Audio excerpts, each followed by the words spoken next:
नमस्कार मित्रांनो, शुभविवाह मालिकेच्या आजच्या भागामध्ये भूमी आता अभिजितला म्हणजेच बलदेवला सांगत असते की मी पूजा करत असताना माझ्या जवळ जेव्हा अचानकच यशपाल काकांचा जीव गेला आणि तेव्हा त्यांनी जीव जाताना मला एक नोट दिली होती. म्हणजेच त्यांनी एक मला काहीतरी एक सांगण्याचा प्रयत्न केला होता आणि त्यांनी तिथेच जमिनीवर रक्ताने अभि आणि बाळ असं लिहिलं होतं.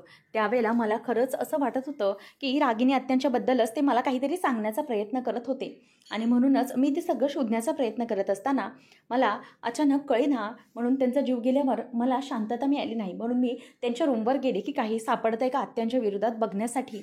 म्हणून मी बघितलं तर त्यांचे जे कपाट होतं ते उघडल्यानंतर त्यांच्या बॅगमधून मला एक कपाटातून पेनड्राईव्ह सापडलं होतं आणि ते पेनड्राईव्ह जेव्हा मी बघितलं तेव्हा मला खरं तर जबरदस्त धक्का बसला. कारण त्या पेनड्राईव्हमध्ये मला काय मिळेल किंवा नाही रागिनी आत्यांच्या विरोधात याची जरा चाहूल लागली होती आणि म्हणूनच जेव्हा ते पेनड्राईव्ह माझ्या हाताला लागलं तेव्हा मी फार खुश झाले होते की जर यशपाल काकांनी काही सांगताना जर रागिनी आत्यानेच त्यांना काही घडवून आणलं असेल तर. म्हणून मी त्यावेळेला सगळं काही आवरून ठेवलं. भूमीला तो सगळा प्रसंग जसाच्या तसा आठवतो जेव्हा तिने हे सगळं घडवून आणलं होतं. कोणी यायच्या आत तिने पुन्हा यशपालची बॅग भरून ठेवलेली होती आणि नंतर रूममध्ये येऊन लॅपटॉपला पेनड्राईव्ह कनेक्ट करतच तिने तो व्हिडिओ बघितलेला होता. ज्यावेळेला तो व्हिडिओ हा शूट झालेला तो व्हिडिओ अभिजितच्या मृत्यूचा होता आणि जेव्हा अभिजित वरून खाली पडला त्याच वेळेला तिथे रागिनी आत्या आली होती हे ते व्हिडिओमध्ये दिसत होतं. परंतु थोडं व्हिडिओमध्ये दिसल्यानंतर मधला व्हिडिओ हा करप्ट झाला की कोणी तिथलं CCTV फुटेज कवर केलं नाही ते मला काहीच कळलं नाही. परंतु तिथे मधल्या वेळेत काय झालं ते काहीच कळलं नव्हतं. अचानक ते फुटेज करप्ट झालं कसं की काय मला कळलं नाही.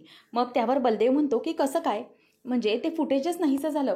तेव्हा भूमी म्हणते की नाही, त्याच्या पुढचं फुटेज दिसत होतो. जेव्हा मी आणि आकाश त्या साईटवर गेलो होतो आणि राजा काका पण आमच्याबरोबर होता. राजा काका म्हणजे अभिजितचे वडील आणि ते आम्ही गेल्यानंतर आम्ही हे सगळं बघत होतो तेव्हा अभिजितचा तोपर्यंत जीव गेला होता आणि राजा काका वगैरे बाकी सगळे आम्ही खूप हळहळलो होतो. परंतु आता माझ्या लक्षात येत आहे की त्यावेळेला तर तिथे रागिनी हत्या होत्या, तर मग रागिनी हत्या तिथून अचानक कुठे गायब झाल्या होत्या हा तर मला एक पडलेला प्रश्नच होता. म्हणजे तेव्हा मला काहीच सुचत नव्हतं. आणि हो, मला आणखी एक गोष्ट आठवली ते म्हणजे की रागिनी आत्या या म्हणजेच जेव्हा कुठे होत्या ते माहिती नाही, त्यांना राजा काकांनी फोन करून अभिजितच्या मृत्यूची बातमी दिली होती. मग ती बातमी दिल्यानंतर आत्या कुठून तरी बाहेरून आल्या असं दाखवत होत्या. मग त्या नक्की कुठून आल्या होत्या, या मधल्या काळात त्या कुठे होता हा पण मला पडलेला एक प्रश्नच आहे. कारण जर रागिनी आत्या या सगळ्या गोष्टींमध्ये कुठे अडकल्या, काय करत होत्या, जर अभिजित गेला तेव्हा त्या तिथे होत्या मग त्यांनी नाटक का केलं हे सगळं, म्हणजे समोर आल्यानंतर त्यांना अगदी शॉक लागला अभिजितला बघून याचं नाटक का केलं. आणि जर अभिजित गेला हे तेव्हा त्यांना साईटवरच कळलं मग त्या नक्की तिथून कुठे गेल्या होत्या, या दरम्यान काय घडलं होतं, हे सगळं प्रश्न माझ्या डोक्यात अनुत्तरित राहिले होते. आणि या मधल्या काळात माझ्या आयुष्यात खूप काही घडून गेलं त्यामुळे मला या प्रश्नांचा तपास करता आला नाही. खरं तर यशपाल काकांच्या थ्रू मला काहीतरी मदत मिळेल असं मला वाटत होतं, परंतु ते कसं काही झालं नाही. खरं तर मला खूप प्रश्न पडला की नक्की मी काय करायचं. म्हणूनच मला असं वाटायला लागलं की आता काहीतरी करून मला हे प्रश्नांची उत्तरं मिळाली पाहिजेत. परंतु या दरम्यानच्या काळात खूप आयुष्यात प्रॉब्लेम आल्यामुळे मला हे सगळं विसरावं लागलं होतं. तेव्हा मग त्यावर बलदेव म्हणायला लागतो की मग तुम्हाला काय वाटतंय की हे सगळं त्या रागिनी आत्याने काय केलं असेल, काय कारस्थान असेल. तेव्हा आता ती म्हणते की हो, तेच तर कारस्थान आपल्याला समजून घ्यायचं आहे. जर तुम्ही अभिजित आहात असं त्यांची खात्री पटली आणि रागिनी आत्याने तुम्हाला सगळं सांगेल आणि हे सगळं सांगितल्यानंतर कळाल्यानंतर तुम्ही सगळी माहिती त्याच्याकडून मिळवून घेऊ शकता. आणि म्हणूनच मला तुम्हाला हेच सांगायचं आहे की रागिनी आत्याचा एकदा की विश्वास पटला की तुम्ही अभिजित आहात मग मात्र ती तुम्हाला सगळ्या काही गोष्टी ज्या अभिजित आणि त्यांच्यामध्ये खाजगी होत्या, ज्या फक्त त्या दोघांनाच माहीत होत्या, त्या गोष्टी ती नक्कीच सांगू शकते. आणि जर या गोष्टी कळाल्या तर आणि तरच नक्की मधल्या काळात काय घडलं हे आपल्याला समजून येऊ शकतं. आणि रागिनी आत्या या सगळ्या गोष्टी कोणालाही सांगणार नाहीत, त्या फक्त त्यांचा पार्टनर म्हणजेच त्यांचा उजवा हात असलेल्या अभिजितलाच या गोष्टी सांगू शकतात. पण मला हे सगळं समजायला खरंच कळत नाही की काय करावं लागेल. मला आता फक्त इतकं समजतंय की रागिनी आत्या काहीतरी लपवण्याचा प्रयत्न नक्कीच करतात, काहीतरी आहे जे ते आपल्यापासून लपवत आहेत. आणि घरच्यांपासून त्या मधल्या काळात अभिजितच्या मृत्यूच्या दिवशी काय झालं हे जर सापडलं तर मात्र पुढचं कोडं हे ते सुटू शकतं, असं भूमी बोलून दाखवत असते. त्यावेळेला मग आता हे सगळं होत असताना अभिजित विचार करत राहिलेला असतो. भूमी म्हणते की आता तुम्ही एक काम करा, तुम्ही रूममध्ये रागिनी त्यांच्या विरोधात काही सापडते का ते बघा, किंवा अभिजितची एखादी वस्तू जी तुम्हाला सापडतीये आणि जर ती सापडल्यानंतर त्याच्यामधून आपल्याला एखादा क्लू हा नक्कीच मिळू शकतो रागिनीच्या विरोधात. त्यामुळे आपल्याला तशी सगळी तयारी करावी लागेल. या सगळ्या गोष्टी आपल्याला शोधाव्या लागतील की नक्की रागिनी आत्या काय करण्याचा प्लॅनिंग करत होत्या. तेव्हा जर ती गोष्ट एखादी सापडली आणि मधल्या काळात काय घडलंय, रागिनी आत्या नेमकं कुठे होत्या, काय होत्या ते कळलं की सगळ्या प्रश्नांची उत्तरं दूर नाहीत आणि तो दिवस लांब नाही जेव्हा रागिनीचं सगळं कारस्थान आपल्यासमोर येईल. तर आता बलदेव तिचं सगळं ऐकतो आणि म्हणतो की बघूया आता या अभिजितच्या विरोधात यामध्ये काही सापडतंय का, असं म्हणून आता तो तिथे सगळं काही कपाटातलं बघण्यासाठी येत असतो आणि म्हणतो की अभिजितने कुठे काही लपून ठेवलंय का, म्हणून तो एक ड्रॉवर उघडतो आणि त्या ड्रॉवरमधून हात घालून काही सापडतंय का ते बघत असतो. तिथल्या सगळ्या गोष्टी बघतो आणि त्याच्या हाताला आतमध्ये हात ड्रॉवरमध्ये घातल्यानंतर एक मोबाईल फोन हाताला लागतो आणि तो मोबाईल फोन लागल्यानंतर तो विचार करतो की म्हणजे हा मोबाईल फोन तर नाही आहे, मग हा फोन हा अभिजितचाच असेल किंवा नसेल कशावरून. आता तो विचार करायला लागतो आणि म्हणतो की हो, हा फोन कदाचित अभिजितचाच असेल. जसं भूमी सांगत होत्या की जर अभिजितच्या काही गोष्टी समजून घ्यायच्या असतील तर आणि त्यांचे आणि रागिनीचे जे काही त्या अभिजितचे आणि रागिनीचे चॅट असतील ते या मोबाईलमध्ये असतील, मग हा मोबाईल मला बघितला पाहिजे आणि त्यातलं सगळं काही मला मिळवलं पाहिजे, असं आता अभिजित इथे विचार करत असतो. आणि म्हणूनच मग तो मोबाईल कसा चालू करायचा याचा विचार करू लागतो. रागिनीला तिचा माणूस फोन करून सांगतो की मॅडम, तुम्ही मला जिथले CCTV फुटेज बघायला सांगितले होते ना, तिथे कुठलेही फुटेज दिसत नाही आहे. म्हणजे तुम्ही जो न्यू कोर्ट रूम एरिया सांगितला होता तो एरिया, त्या एरियामध्ये काही CCTV फुटेज दिसलेच नाही आहेत, तिथे कॅप्चरच झाले नाही आहेत आणि तुम्ही म्हणताय तो माणूस पण तिथे दिसला नव्हता. तेव्हा मग ती म्हणते की शेट, आता काय करायचं, हा मार्ग तर गेला आपला. तेव्हा मग आता तो म्हणतो की आता काय करायचं मॅडम, पुढे मला सांगा तुम्ही काय करू. तेव्हा मग ती म्हणते की बरं ठीक आहे, आता एक काम करायचं, मी तुला जे हॉस्पिटल सांगते ते हॉस्पिटलमध्ये जायचं आणि त्या माणसाचा पत्ता आहे ना त्या माणसाबद्दल सगळं काही विचारायचं आणि त्या हॉस्पिटलमध्ये तुला जो मी फोटो पाठवला आहे त्याबद्दल सगळं काही विचार आणि चौकशी करून घे की त्या माणसाचं तिथे काय होतं आणि तो तिथे काय होता.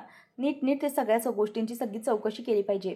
आलं का लक्षात, सगळं नीट बघितलं पाहिजे, असं आता म्हटल्यावर तो माणूस म्हणतो की ओके मॅडम, ठीक आहे, मी बघतो सगळं काय करायचं ते. तेव्हा मग रागिनी म्हणत असते की नाही, काही झालं तरीही लवकरात लवकर हा अभिजितचं काय आहे हे सगळं एक्सपोज केलं पाहिजे. जर लक्षात आलं की हा खोटा अभिजित आहे तर मात्र सगळंच मला सोपं पडेल. पण नाही, रागिनी आता स्वतःला शांत ठेवावं लागेल आणि आपला अप्रोच बदलावा लागेल, शांततेने सगळं घ्यावं लागेल, तेव्हा सगळं व्यवस्थित होईल, असं रागिनी आता विचार करत असते. आणि तेवढ्यातच आता रागिनी विचार करते की नाही, माझा अप्रोच बदलावे लागेल. तुला रागिनी स्वतःचा अप्रोच बदल. आणि तेवढ्यातच ती आता रूममध्ये येते अभिजितच्या. तेवढ्यातच अभिजित इथे काहीतरी करतोय असं नाटक करत असतो आणि तो मोबाईल हळूच तो कुठेतरी लपवून ठेवतो. त्यानंतर मग रागिनी आता अभिजितकडे बघते आणि त्याला म्हणते की अभिजित, अरे बाळा, तुझ्याकडे ना एक काम होतं. तेव्हा मग तो म्हणतो की आई बोल ना, अगं तुझ्या तोंडून मी अभिजित अशी हाक ऐकण्यासाठी कितीतरी आतुर झालो होतो, काय झालं बोल, असं म्हणून आता ती विचारत असते. आणि मग तिचे असे पाणावलेले डोळे पाहून अभिजित विचारतो की आई, अगं काय झालं, तुझ्या डोळ्यात असं पाणी का आलंय, प्लीज तुझ्या डोळ्यात असं पाणी आणू नकोस ना, मला ते अजिबात आवडत नाही. तेव्हा मग रागिनी म्हणते की बाळा अभिजित, खरंच तू माझाच मुलगा आहेस, खरंच खूप वाईट वाटतंय मला की या सगळ्याचं दुःख होतंय मला, असं म्हणून आता रागिनी ही पटकन अभिजितला मिठी मारते आणि मग त्याला कळत नाही की नक्की हा काय करते ही. बलदेव अगदी कन्फ्यूज झालेला असतो. तो म्हणतो की आई, म्हणजे तू माझा स्वीकार केलास ना, मी तुझा अभिजित आहे म्हणून. तेव्हा मग ती आता त्याला मिठी मारते आणि म्हणते की हो रे बाळ अभिजित, मी केलाय स्वीकार तुझा, कळलंय मला की तूच माझा अभिजित आहेत. इतके दिवस मी नव्हते दाखवत, कारण मला असं वाटत होतं की माझा अभिजित गेला आहे आणि कोणीतरी तोताही आलाय का, परंतु नाही, अभिजित तूच आहेस माझा अभिजित. आता माझी खात्री पटली. खरं तर ना, जेव्हा मी तुला पहिल्यांदा पाहिलं तेव्हाच मला असं वाटत होतं की मी माझ्या अभिजितला जाऊन मिठी मारू, माझ्या लेकराला मी जवळ घेऊ, परंतु मला खरंच खूप धक्का बसला होता आणि माझ्या चमत्कारावर विश्वासच बसत नव्हता की माझा अभिजित परत आलाय, माझा लेक परत आलाय, याच्या गोष्टीवर मला खरंच विश्वास नाही बसत होता. त्यावर आता लगेच आता अभिजित म्हणू लागतो की हे बघ आई, आता तू विश्वास ठेव, कारण खरंच मी आलोय, मी इतके दिवस तुला सांगतोय ना, तू बस इकडे ये, असं म्हणून रागिनी आता त्याला बसायला सांगते आणि म्हणते की अभिजित, तू ठीक तर आहेस ना रे बाळा, सगळं ठीक आहे ना तुझं. तेव्हा मग तो म्हणतो की हो आई, आतापर्यंत नव्हतो ठीक, परंतु मला पौर्णिमा इथे घरी घेऊन आली तेव्हापासून मला खरंच खूप बरं वाटतंय. परंतु तू माझा स्वीकार करत नव्हतीस, त्याचं खूप मला वाईट वाटत होतं. मला वाटत होतं की कधी एकदा माझी आई मला अभिजित अशी प्रेमाने हाक मारून जवळ घेते. तेच घडलं शेवटी. आज तू माझा स्वीकार केलास. तेव्हा मग रागिनी म्हणते की हो रे बाळा, तुझ्याबरोबर असं वागताना खरं तर माझा जीव अगदी तिळीतिळी तुटत होता. काय करावं मला खरंच काही सुचत नव्हतं. पण आज माझ्या लक्षात येतंय की नाही, माझा अभिजित परत आला. मी ज्या देवाकडे हात जोडत होते त्या देवाने माझं ऐकलं. माझ्या अभिजितला त्याने परत पाठवलं. माझी कूस उसवली गेली असं मला वाटत होतं की ती आता मला पुन्हा कधी माझा लेक मला मिळणार नाही, परंतु आज माझा लेक मला मिळाला आहे. त्याचा मला खरंच खूप आनंद होतोय. अभिजित बाळा, खरंच थँक्यू. तेव्हा मग आता तोही आईच्या मिठीत खांद्यावर डोकं ठेवून आई आई असं रडायला लागतो. तेव्हा रागिनी त्याच्याकडे अगदी चिडून बघत असते आणि बलदेवही विचार करतो की नाही, या बाईने असा अचानक कसा काय विश्वास ठेवला, नक्कीच काहीतरी आहे असा विचार त्याच्या डोक्यात येत असतो. तर इथे आता भूमी ही तिच्या कपाटातल्या गोष्टी आवरत असते आणि सगळं काही व्यवस्थित ठेवत असते. तेवढ्यातच आकाश येतो आणि म्हणतो की भूमी, तू आवरतीयस ना, म्हणजे कपड्यांची वगैरे तयारी करतेस ना.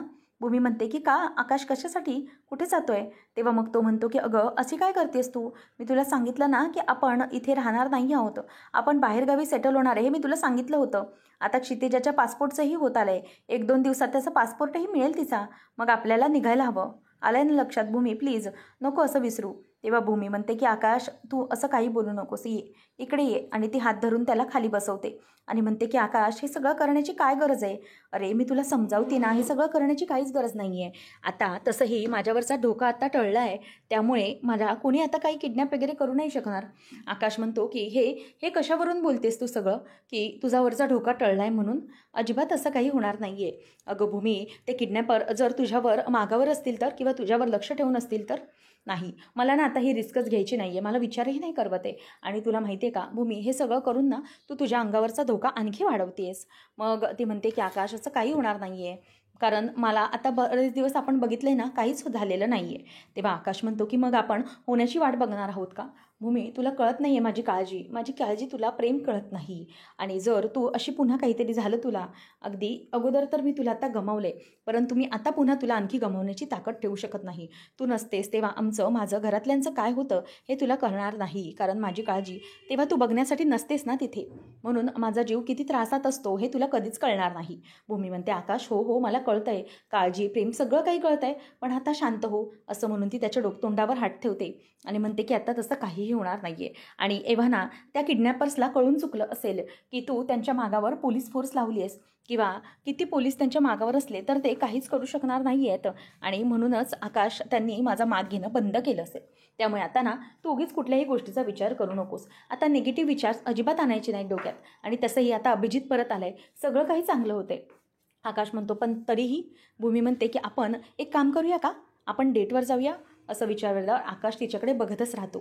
रागिनी आता इथे मुद्दाम खुश असल्याचं नाटक दाखवत असते की बाळा, मी खूप खुश आहे रे, इथे बसतो असं. माझ्या मुलाला, माझ्या अभिजितला मला असं तोंड भरून डोळे भरून बघून घेऊन दे रे, कारण मला इतके दिवस माझा अभिजित मिळालाच नव्हता.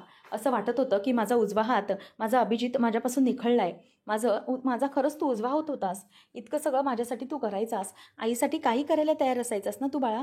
मग मला खरंच आता असं वाटायचं की मी एकदम निकामी झाली आहे, किंवा माझ्या आयुष्यातली एक मोठी पोकळी आहे जी कधीच भरू शकणार नाही.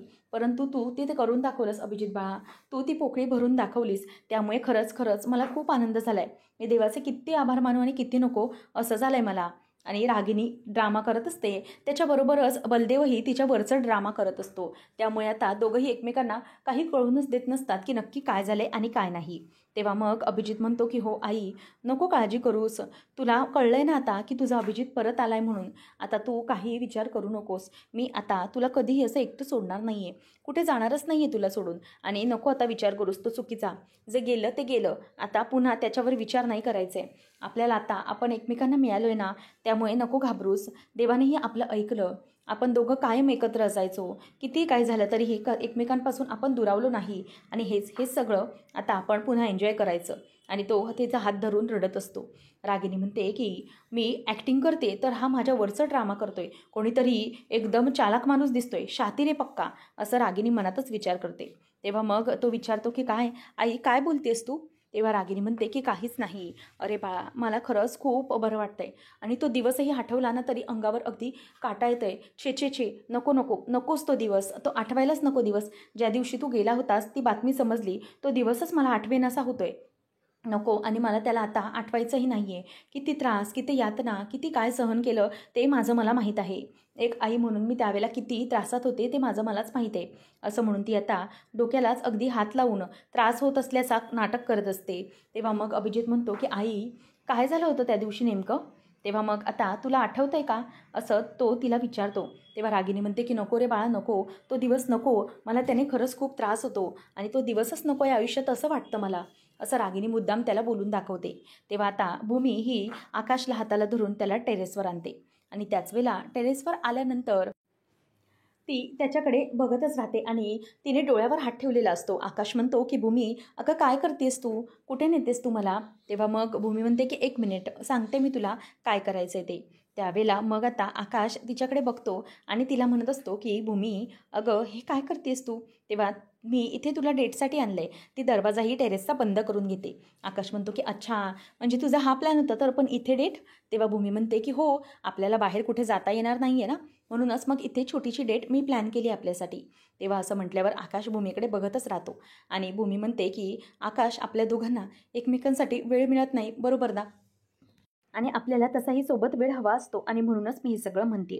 तेव्हा आकाश म्हणतो की भूमी, खरंच पण टेरेसवर खूप छान आणि रिफ्रेश वाटतंय गं, अगदी खूप छान. तेव्हा भूमी आता आकाशला तिथे टेबलजवळ घेऊन जात असते आणि म्हणते की आकाश, म्हणूनच मी तुला इथे घेऊन आली आहे, चल लवकर इथे. असं म्हणून आता ती त्याला हाताला धरून तिकडे घेऊन जात असते आणि तिने छान टेबल्स मांडलेले असतात आणि छान डेकोरेशन केलेलं असतं.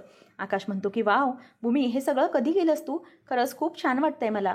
तेव्हा मग आकाशला ती म्हणते की हो, थँक्यू व्हेरी मच, मला माहीत होतं की तुला हे सगळं छान वाटणार. आणि भूमीने तिकडे छान असं सुदिंग म्युझिकही लावलेलं असतं, त्यामुळे ते पाहून आता आकाश तर खूपच खुश होतो. आणि मग भूमी म्हणते की आण इथे हात दे तुझा. तेव्हा आकाश म्हणतो की काय करायचं आहे? ते म्हणते की दे तर हात. आणि आकाशचा ती हात घेते आणि ती हाताला असं असं हलकंसं मसाज करायला लागते. मग आकाश म्हणतो की भूमी, अगं हे काय? तेव्हा मग ती म्हणते की तू आता शांत बस आणि हे सगळं छानपैकी एन्जॉय कर, आता तू काहीच बोलू नको. आकाश आता भूमीला बघून खूपच खुश असतो. नंतर रागिनी म्हणते की बाळा अभिजित, त्या दिवशी काय झालं होतं ते तुला आठवतंय का? म्हणजे ज्या दिवशी तुझा अपघात झाला होता त्या दिवशीचं सगळं तुला आठवतंय का, असं आता ती त्याला विचारत असते. त्याच वेळेला मग अभिजित म्हणतो की आई, अगं ज्या दिवशीचं हे सगळं झालं ते खरं तर मला आठवत नव्हतं. तेव्हा मग रागिनी म्हणते की म्हणजे नाही आठवत आहे का तुला? काय झालं ते? कसं घडलं, काय घडलं, काहीच कळत नाही आहे का तुला? असं ती मुद्दाम खोदून खोदून त्याला विचारत असते. आणि अभिजितही पक्का हुशार असतो, तोही तिला काही माहिती लागून देत नसतो. नंतर मग तो म्हणतो की हो, आठवतंय ना, सगळं व्यवस्थितपणे आठवतंय मला, काय घडलं होतं ते. त्या दिवशी आकाश आणि मी दोघांचे आमचे त्या तिथे अंडर कन्स्ट्रक्शन बिल्डिंगच्या इथे वाद चालू होते आणि आमच्या दोघांमध्ये खूप जास्त झटापट झाली. एकमेकांना आम्ही मारलं देखील होतं आणि माझाही हात चालला होता, तेवढाच आकाशचाही. आणि मी आकाशला मारायला आणि ढकलायला निघालो होतो. तेवढ्यातच मलाच आकाशचा धक्का लागला आणि मीच तिकडे चुकून तो त्याचा धक्का लागल्यामुळे खाली पडलो गेलो आणि तिथेच खाली मी आदळलो होतो. आता हे सगळं रागिनी अगदी बारकाईने ऐकते, कारण तिला हे सगळं खरं तर समजून घ्यायचं असतं की काय घडलं होतं ते. तेव्हा मग अभिजित म्हणतो की हो, तेच तेच मला आठवतंय की आकाशचा मला धक्का लागला होता आणि मी खाली पडलो होतो. त्यावेळेला मग पुढे रागिनी मुद्दामच खोदून विचारते की मग पुढे पुढे काय केलंस तू? पुढे काय झालं होतं? तेव्हा मग तो म्हणतो की पुढे, अगं आई, पुढे काय झालं हे तुला नाही माहिती का? तेव्हा मग ती म्हणते की बाळा तसं नाही रे, म्हणजे तुला कितपत आठवतंय हे मला बघायचं होतं म्हणून. इथे बलदेव पण हुशारच असतो, तो काही खरं सांगायला तयार नसतो.